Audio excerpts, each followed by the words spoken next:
ओम श्री परमात्मने नमः। श्रीमद्भगवद्गीता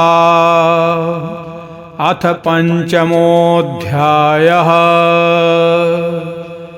अर्जुन उवाच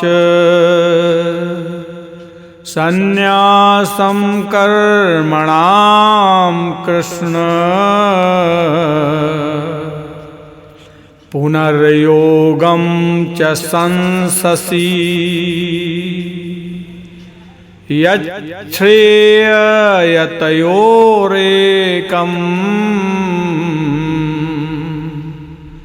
तन्मे ब्रूहि सुनिश्चितम्। अर्जुन बोले, हे कृष्ण, आप कर्मों का स्वरूप से त्याग करने की और फिर कर्मयोग की प्रशंसा करते हैं। अतः इन दोनों साधनों में जो एक निश्चित रूप से कल्याणकारक हो उसको मेरे लिए कहिए। चौथे अध्याय के अंत में भगवान ने अर्जुन को युद्ध के लिए खड़ा होने की आज्ञा दी थी, परंतु यहाँ अर्जुन के प्रश्न से पता लगता है कि उनके भीतर युद्ध करने अथवा न करने की और विजय प्राप्त करने अथवा न करने की अपेक्षा भी मेरा कल्याण कैसे हो, इसकी विशेष चिंता है। उनके अंतःकरण में युद्ध की तथा विजय प्राप्त करने की अपेक्षा भी कल्याण का अधिक महत्व है। अतः प्रस्तुत श्लोक से पहले भी अर्जुन ने 2 बार अपने कल्याण की बात पूछ चुके हैं। श्री भगवानुवाच सन्न्यासः कर्मयोगश्च निःश्रेयस्करावुभौ तयोस्तु कर्म सन्न्यासात् कर्मयोगो विशिष्यते। श्री भगवान बोले, सन्यास, सांख्य योग और कर्मयोग दोनों ही कल्याण करने वाले हैं, परंतु उन दोनों में भी कर्म सन्यास सांख्य योग से कर्मयोग श्रेष्ठ है। भगवान कहते हैं कि यद्यपि सांख्य योग और कर्मयोग दोनों से ही मनुष्य का कल्याण हो जाता है, तथापि कर्मयोग के अनुसार अपने कर्तव्य का पालन करना ही श्रेष्ठ है। कर्मयोग सांख्य योग की अपेक्षा भी श्रेष्ठ तथा सुगम है। ज्ञेयः स नित्य सन्न्यासी यो न द्वेष्टि न कांक्षति निर्द्वंद्वो हि महाबाहो सुखं बंधात् प्रमुच्यते। हे महाबाहो, जो मनुष्य न किसी से द्वेष करता है और न किसी की आकांक्षा करता है, वह कर्मयोगी सदा सन्यासी समझने योग्य है, क्योंकि द्वंद्वों से रहित मनुष्य सुखपूर्वक संसार बंधन से मुक्त हो जाता है। जिसने बाहर से सन्यास आश्रम ग्रहण कर लिया है, वो वास्तव में सन्यासी नहीं है। सन्यासी वास्तव में वो है जिसने भीतर से राग द्वेष का त्याग कर दिया है। राग द्वेष के रहते हुए मनुष्य संसार बंधन से मुक्त नहीं हो सकता, परंतु जिसने राग द्वेष का त्याग कर दिया है, वो सुखपूर्वक संसार बंधन से मुक्त हो जाता है। जिसके भीतर राग द्वेष नहीं है, वो कर्मयोगी शास्त्र विहित संपूर्ण कर्मों को करते हुए भी सदा सन्यासी ही है। उसे अपने कल्याण के लिए बाहर से सन्यास आश्रम ग्रहण करने की आवश्यकता नहीं है। ज्ञान योग में अपने स्वरूप को जानने की मुख्यता रहने से ज्ञान योगी में उदासीनता रहती है, परंतु कर्म योगी में दूसरे की हित की मुख्यता रहती है। इसलिए अहम वृत्ति का त्याग कर्म योग में सुगम है, ज्ञान योग में नहीं। सांख्य योगो पृथक बाला प्रवदन्ति न पंडिताः एकम् अप्यास्थिता सम्यक् उभयोरविन्दते फलम्।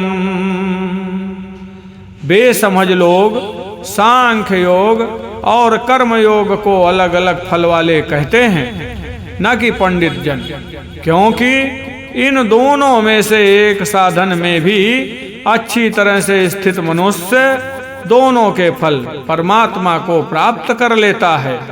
भगवान के मत में ज्ञान योग और कर्म योग दोनों ही लौकिक साधन हैं और दोनों का परिणाम भी एक ही है। दोनों ही साधनों की पूर्णता होने पर साधक संसार बंधन से मुक्त होकर आत्म साक्षात्कार कर लेता है। अतः दोनों ही मोक्ष प्राप्ति के स्वतंत्र साधन हैं। यत् सांख्ये प्राप्यते स्थानम् तद् योगैरपि गम्यते। एकं सांख्यं च योगं च यः पश्यति स पश्यति। सांख्य योगियों के द्वारा जो तत्व प्राप्त किया जाता है, कर्म योगियों के द्वारा भी वही प्राप्त किया जाता है। अतः जो मनुष्य सांख्य योग और कर्म योग को फल स्वरूप में एक देखता है, वही ठीक देखता है। फल एक होने से ज्ञान योग और कर्म योग दोनों साधन समकक्ष हैं। संन्यासस्तु महाबाहो दुःखमाप्तुमयोगतः।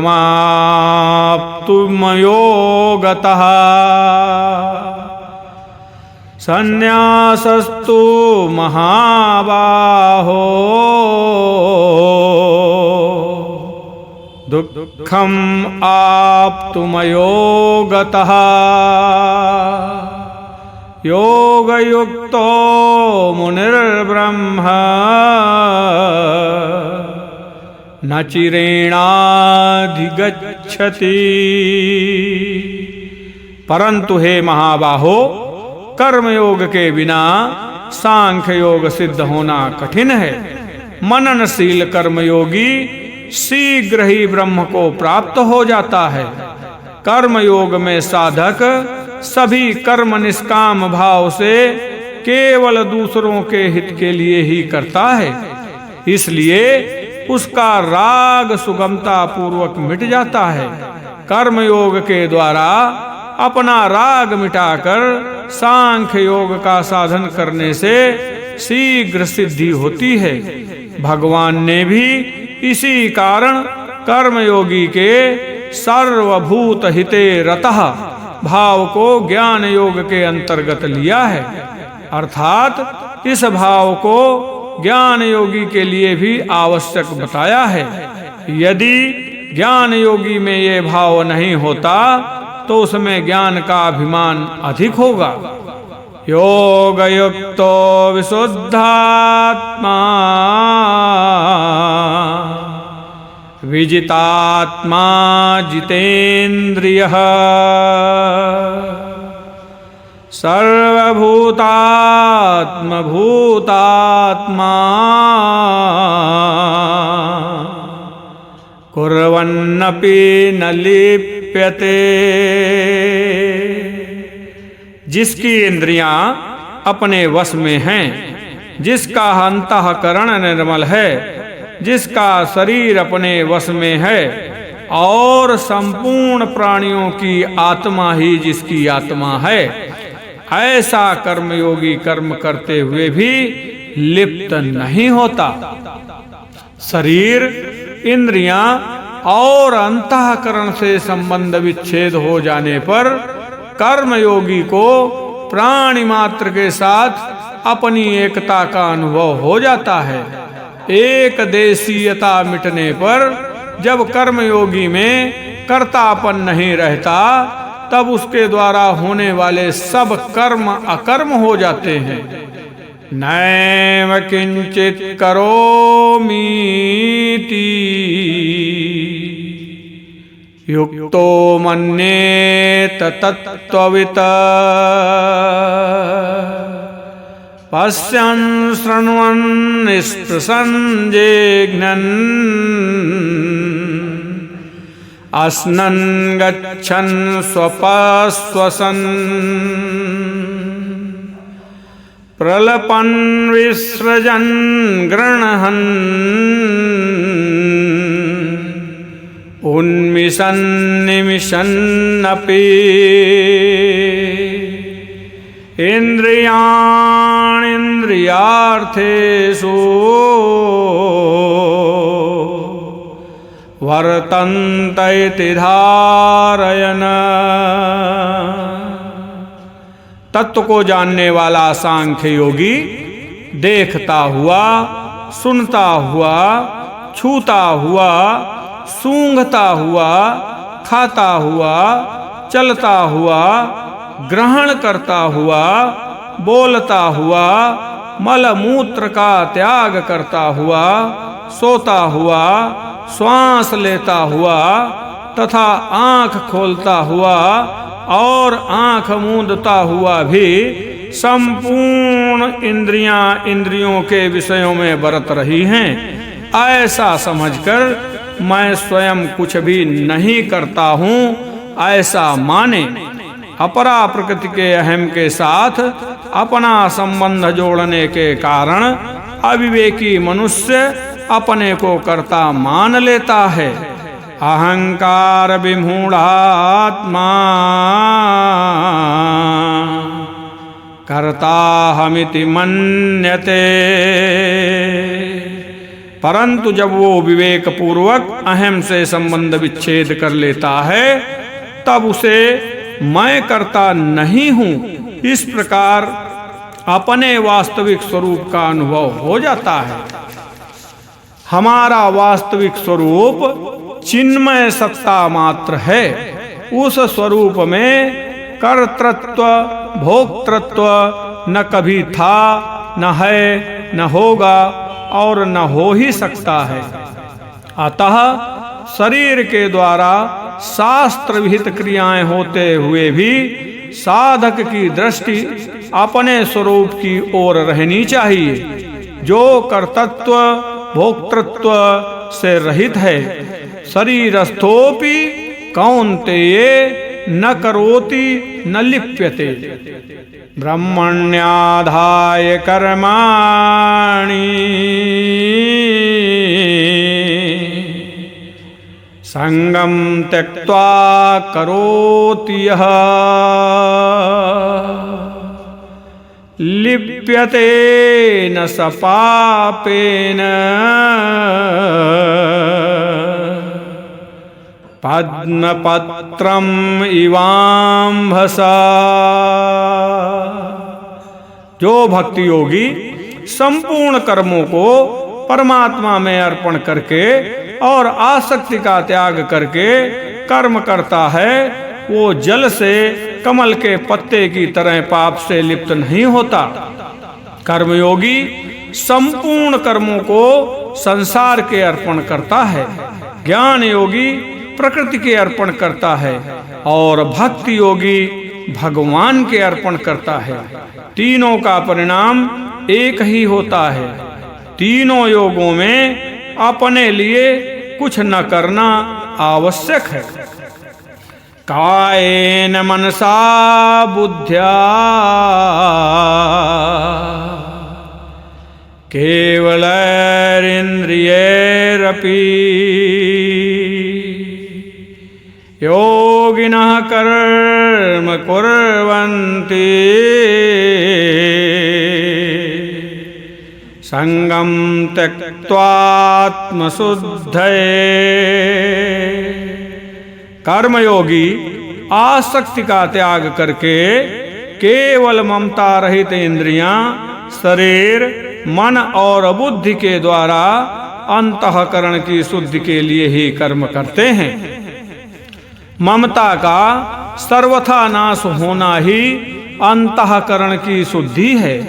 कर्मयोगी साधक शरीर, इंद्रियां, मन बुद्धि को अपना तथा अपने लिए न मानते हुए प्रत्युत संसार का तथा संसार के लिए मानते हुए ही कर्म करते हैं। इस प्रकार कर्म करते करते जब ममता का सर्वथा अभाव हो जाता है तब अंतःकरण पवित्र हो जाता है। पवित्र होने पर अंतःकरण से संबंध विच्छेद होकर स्वरूप में स्थित हो जाती है। योक्तः कर्म फलम त्यक्त्वा शांतिम आप्नोति नैष्ठिकीम्। अयुक्तः कामकारेण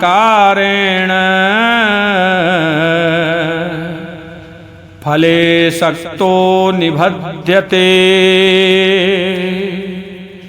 कर्मयोगी कर्म फल का त्याग करके नैष्ठ की शांति को प्राप्त होता है, परंतु सकाम मनुष्य कामना के कारण फल में आसक्त होकर बंध जाता है।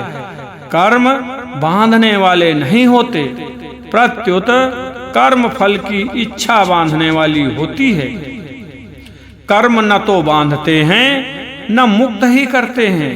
कर्मों में सकाम भाव ही बांधने वाला है और निष्काम भाव मुक्त करने वाला है। सर्वकर्माणि मनसा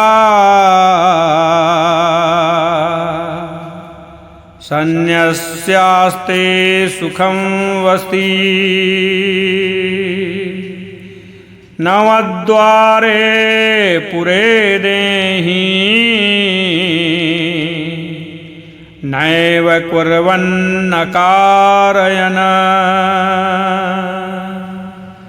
जिसकी इंद्रियां और मन वश में हैं, ऐसा देहधारी पुरुष 9 द्वारों वाले शरीर रूपी पुर में संपूर्ण कर्मों का विवेक पूर्वक मन से त्याग करके निसंदेह न करता हुआ और न करवाता हुआ सुख पूर्वक अपने स्वरूप में स्थित रहता है।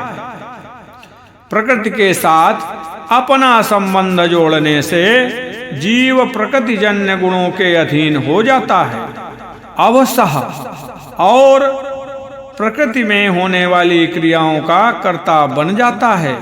परंतु जब जीव प्रकृति के साथ माने हुए संबंध को मिटा देता है तब वो स्वाधीन हो जाता है। वशी स्वाधीन होने पर वो किसी भी क्रिया का कर्ता नहीं बनता।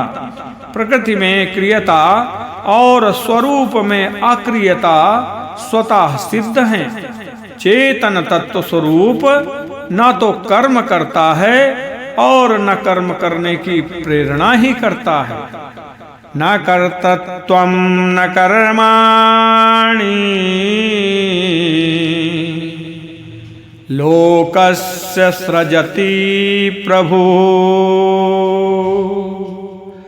न कर्म फल संयोगम स्वभावस्तु प्रवर्तते। परमेश्वर मनुष्यों के न कर्तापन की, न कर्मों की और न कर्म फल के साथ संयोग की रचना करते हैं, किंतु स्वभाव ही बरत रहा है। स्वरूप की तरह परमात्मा भी किसी को कर्म करने की प्रेरणा नहीं करते। मनुष्य कर्म करने में स्वतंत्र है। कर्तापन कर्म और कर्म फल के साथ संयोग जीव का काम है, परमात्मा का नहीं।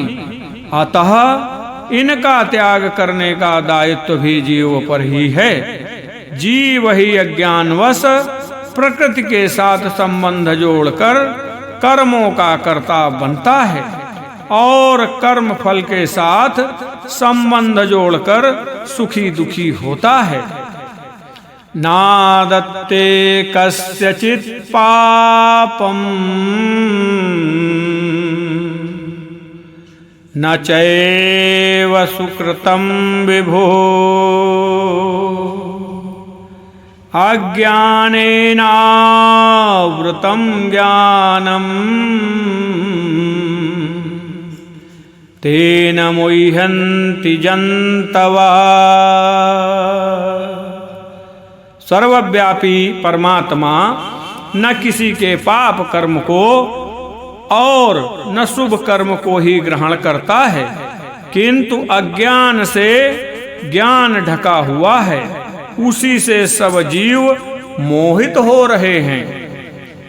सर्वव्यापी चेतन तत्व किसी के भी पाप कर्म अथवा पुण्य कर्म का कर्ता और भोक्ता नहीं बनता, प्रत्युत अज्ञानवश जीव ही कर्ता भोक्ता बन जाता है।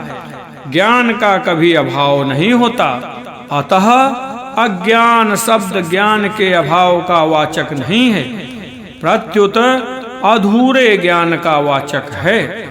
बौद्धिक ज्ञान अधूरा ज्ञान है, अधूरे ज्ञान से ही ज्ञान का अभिमान उत्पन्न होता है, पूर्ण ज्ञान होने से अभिमान मिट जाता है।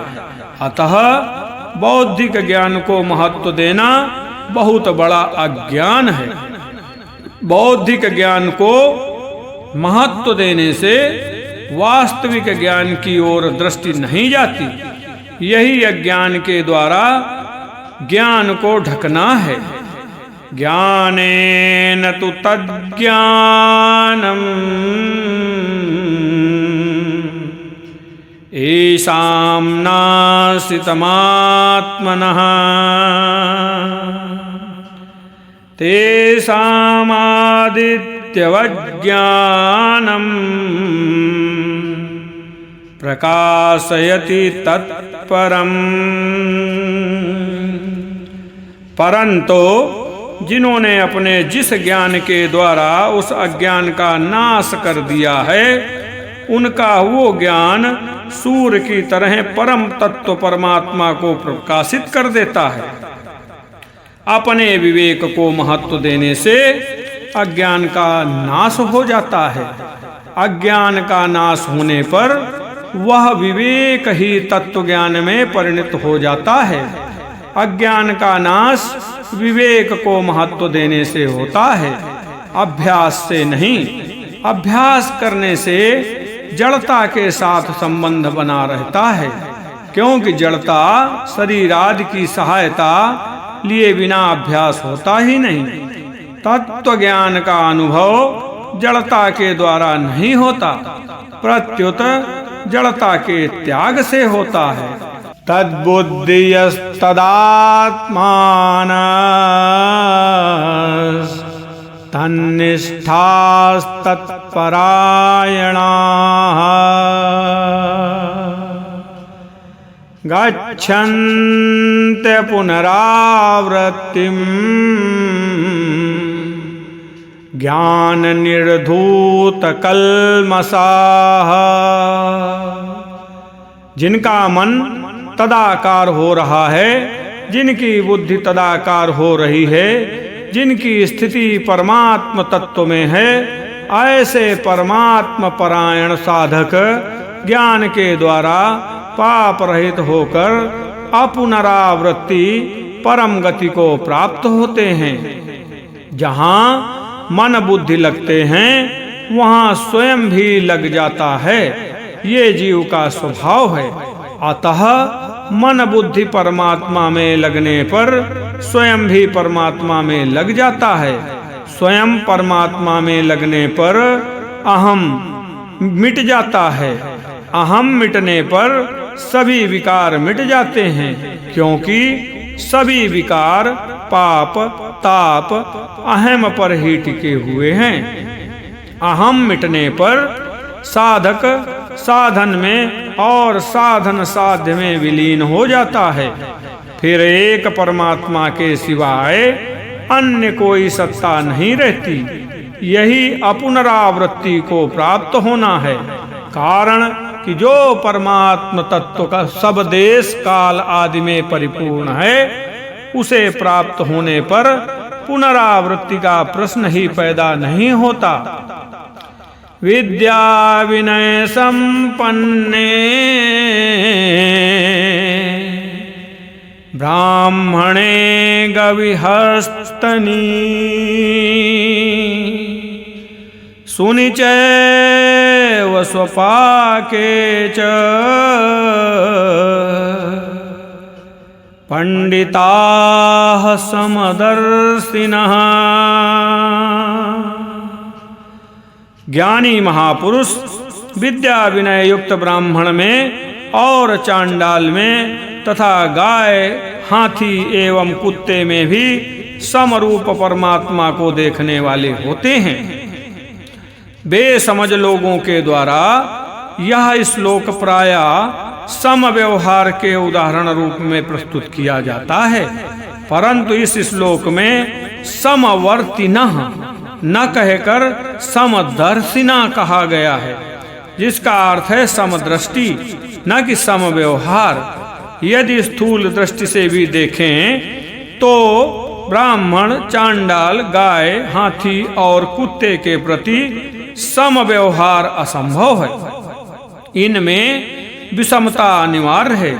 जैसे पूजन विद्या विनय युक्त ब्राह्मण का ही हो सकता है, न कि चांडाल का। दूध गाय का ही पिया जाता है, न कि कुतिया का। सवारी हाथी पर ही की जाती है, न कि कुत्ते पर। जैसे शरीर के प्रत्येक अंग के व्यवहार में विषमता अनिवार्य है, पर सुख दुख में समता होती है। अर्थात शरीर के किसी भी अंग का सुख हमारा सुख होता है और दुख हमारा दुख। हमें किसी भी अंग की पीड़ा सह नहीं होती। ऐसे ही प्राणियों से विषम यथा योग्य व्यवहार करते हुए भी उनके सुख दुख में समभाव होना चाहिए। इहैव तैर्जिता सर्गो येषां साम्ये स्थितं मनः निर्दोषं हि समं ब्रह्म तस्माद् ब्रह्मणि ते स्थिता। जिनका अंतःकरण समता में स्थित है, उन्होंने इस जीवित अवस्था में ही संपूर्ण संसार को जीत लिया है, अर्थात वे जीवन मुक्त हो गए हैं, क्योंकि ब्रह्म निर्दोष और सम है। इसलिए वे ब्रह्म में ही स्थित हैं। परमात्म तत्व में स्थित हुए महापुरुष की पहचान है बुद्धि में समता आना, अर्थात बुद्धि में राग द्वेष हर्ष शोक आदि विकार न होना। जिसकी बुद्धि समता में स्थित हो जाती है, उसे जीवन मुक्त समझना चाहिए। न प्रहस्येत् प्रियं प्राप्य नोद्विजेत् प्राप्य चाप्रियम् स्थिरबुद्धिर सम्मूढो ब्रह्मविद ब्रह्मणि स्थितः। जो प्रिय को प्राप्त होकर हर्षित न हो और अप्रिय को प्राप्त होकर उद्विग्न न हो, वो स्थिर बुद्धि वाला मूढ़ता रहित ज्ञानी तथा ब्रह्म को जानने वाला मनुष्य ब्रह्म में स्थित है। जीवन मुक्त महापुरुष को प्रियता और अप्रियता का ज्ञान तो होता है, पर उसके कहलाने वाले अंतःकरण में राग द्वेष हर्ष शोक आदि विकार नहीं होते। ज्ञान होना दोषी नहीं है, प्रत्युत विकार होना दोषी है। ब्रह्म को जानने से अहम व्यक्तित्व मिट जाता है। अहम मिटने से ब्रह्म को जानने वाला नहीं रहता, प्रत्युत एक ब्रह्म ही ब्रह्म रह जाता है। बाह्य स्पर्शे स्वशक्तात्मा विन्दत्यात्मनि यत् सुखम् स ब्रह्मयोगयुक्तात्मा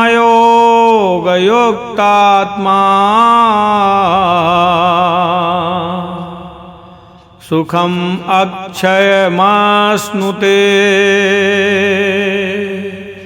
बाह्य स्पर्श प्राकृत वस्तु मात्र के संबंध में आसक्ति रहित अंतःकरण वाला साधक अंतःकरण में जो सात्विक सुख है उसको प्राप्त होता है।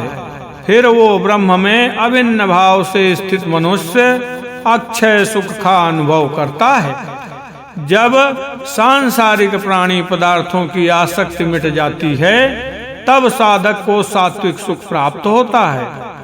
जब साधक सात्विक सुख का भी उपभोग नहीं करता और उसमें संतोष नहीं करता तब उसे अखंड सुख का अनुभव होता है।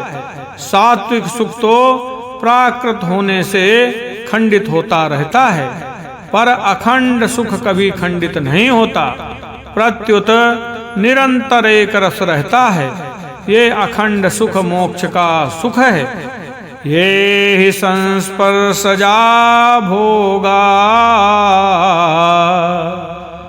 दुःखयोनयेवते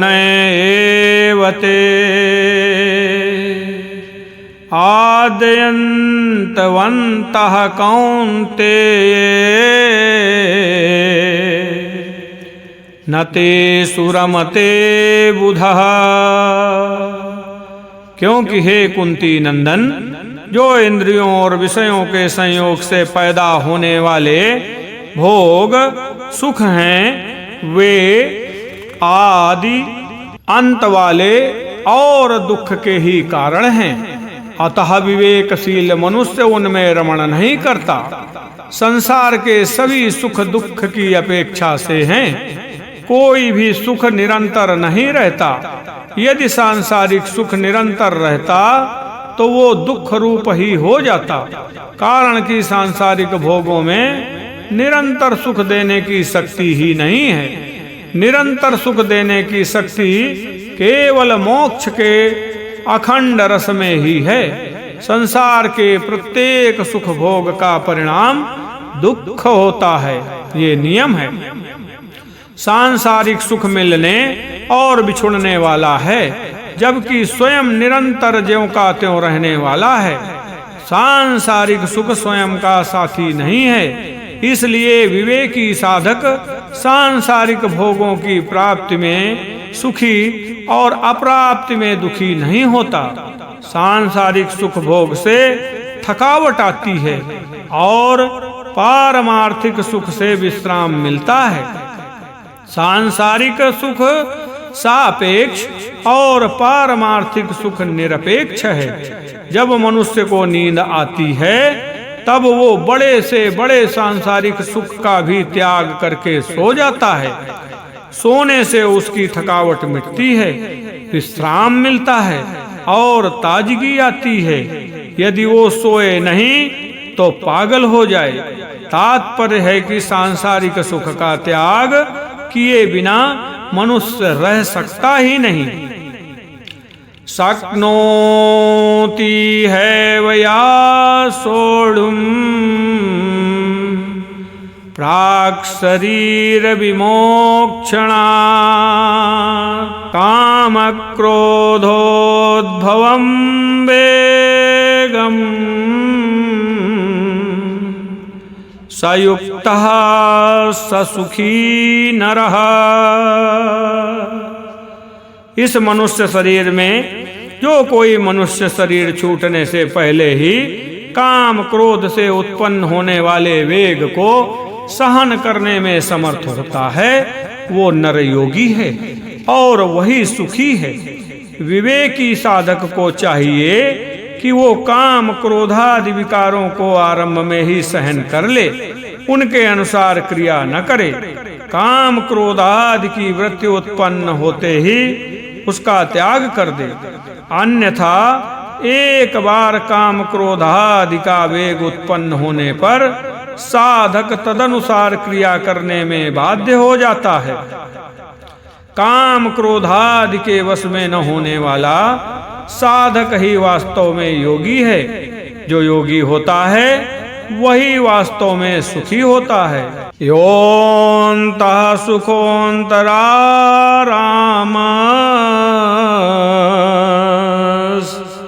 तथान्तर्ज्योतिरेव यः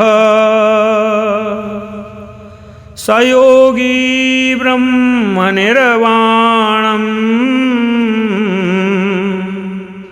ब्रह्मभूतोऽधिगच्छति। जो मनुष्य केवल परमात्मा में सुख वाला और केवल परमात्मा में रमण करने वाला है तथा जो केवल परमात्मा में ज्ञान वाला है, वो ब्रह्म में अपनी स्थिति का अनुभव करने वाला ब्रह्म रूप बना हुआ सांख्य योगी निर्वाण ब्रह्म को प्राप्त होता है। लभन्ते ब्रह्म निर्वाणम् ऋषयः क्षीण कल्मषाः छिन्नद्वैधायतात्मानः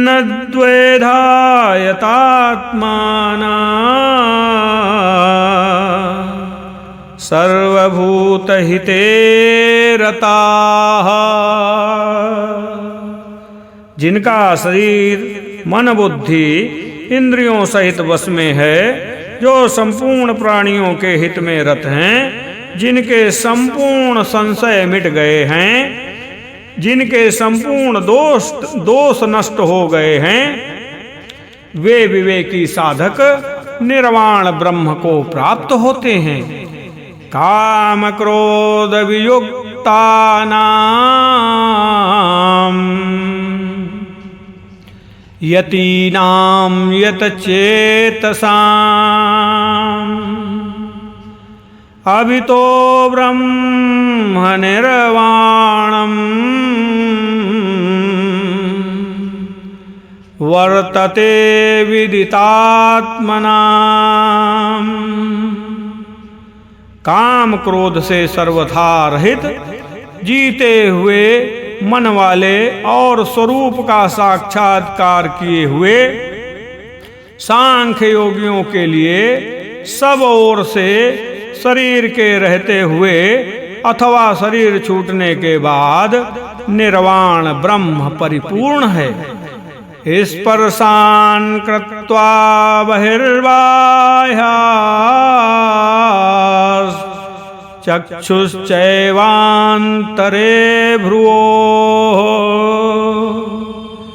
प्राणापानौ समो कृत्वा नासाभ्यन्तरचारिणौ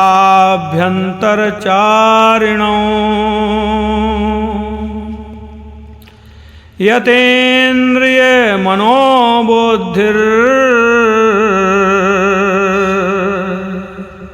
मुनिर्मोक्षपरायणः विगत इच्छा भयक्रोधो यः सदा मुक्त एव सः। बाहर के पदार्थों को बाहर ही छोड़कर और नेत्रों की दृष्टि को भौहों के बीच में स्थित करके तथा नासिका में विचरने वाले प्राण और अपान वायु को सम करके जिसकी इंद्रियां, मन और बुद्धि अपने वश में हैं, जो केवल मोक्ष परायण है तथा जो इच्छा, भय और क्रोध से सर्वथा रहित है, वो मुनि सदा मुक्त ही है। बाहर के पदार्थों को बाहर ही छोड़ने का तात्पर्य है कि साधक की वृत्ति में एक परमात्म तत्व के सिवाय अन्य कोई भी सत्ता न रहे। मुक्ति स्वतः सिद्ध है, पर मिलने और बिछुड़ने वाले प्राणी पदार्थों की सत्ता, महत्ता और अपनापन होने के कारण उसका अनुभव नहीं होता। भोक्तारं यज्ञ तपसां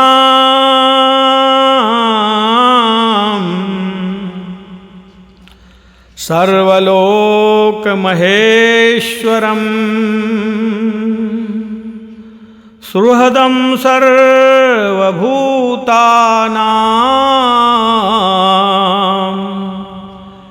ज्ञात्वा मां शान्तिमृक्षति। मुझे सब यज्ञों और तपों का भोक्ता, संपूर्ण लोकों का महान ईश्वर तथा संपूर्ण प्राणियों का सुहृद, स्वार्थ रहित दयालु और प्रेमी जानकर भक्त शांति को प्राप्त हो जाता है। भगवान केवल यज्ञों और तपों के भोक्ता ही नहीं, प्रत्युत भक्तों के द्वारा होने वाली संपूर्ण क्रियाओं के भोक्ता भी हैं।